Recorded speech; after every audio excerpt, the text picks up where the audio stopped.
Hello and welcome back to Movie Health Community, the internet's #1 source of health warnings at the movies. As always, please keep in mind that nothing produced by Movie Health Community is medical advice, nor has any of it been reviewed by any medical professionals. I went to a double feature yesterday of the remaining two Best Picture nominees I have not seen. For this video, I will be talking about Anatomy of a Fall, the French and English language film starring Sandra Hüller, who is also up for Best Actress. But before we talk about whether this movie is any good, we always like to ask, is this movie safe for photosensitive audiences? The answer is mostly.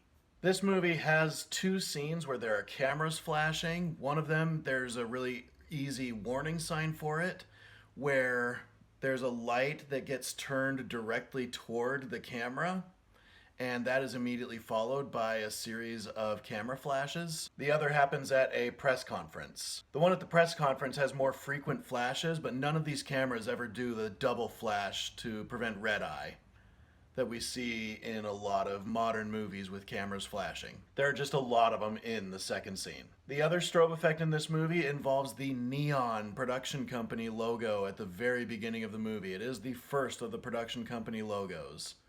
So if you see this movie at an AMC theaters, it's the first thing you're going to see after you see Nicole Kidman. For flashing lights, we are giving Anatomy of a Fall a 3 out of 10.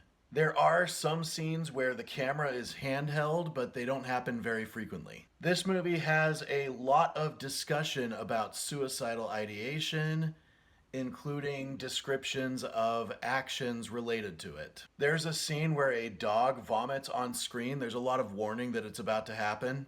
So just be warned that that does happen in full view of the camera. And there's a discussion that's referred to a couple of times about finding a mess of human vomit. And there is one scene that briefly shows what they're talking about. There is one scene where an argument between a couple escalates into domestic violence. That's all for the physical and mental health warnings about this movie. Now, is it any good? On technical levels, it's really great. On screenplay levels, it's a masterpiece. If you can handle that only some of it is in English, then you should be fine. I'd say it's got about the same amount of English spoken as Inglourious Basterds has, maybe a little bit less. Most of this movie is in French. They did a better job subtitling this movie than they did with The Zone of Interest. You can always see the subtitles. There are no accessibility issues there. This movie is a courtroom drama, and so obviously it's going to be compared to classics like 12 Angry Men or A Few Good Men. This does not reach the levels of either of those movies. I wouldn't even call it a slow movie. I would call it a slow climb. So the pace is kind of slow, but it does always feel like it's building to something. And there are a few scenes that are absolutely spectacular, particularly one monologue by the child character, where he explains a new realization he's had about what has happened. This kid kind of steals the show. And it's kind of sad that he's not up for an Oscar the way that Sandra Hüller is. She's great. She does deserve her nomination for this movie. She carries this movie. But one thing I do have to say, even though this movie is a bit of a slow climb, every single thing is intentional. And for such a long movie to have everything be relevant and everything be intentional, it does make for a good courtroom drama.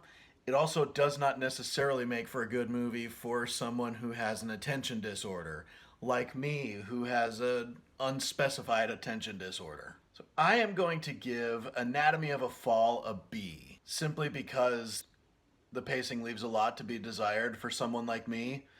But other than that, I really can't find much else to complain about. Thank you so much to our readers on Tumblr and Facebook, and as always, an extra special thanks to our patrons over on our Patreon page, whose names are scrolling across the screen like credits right now.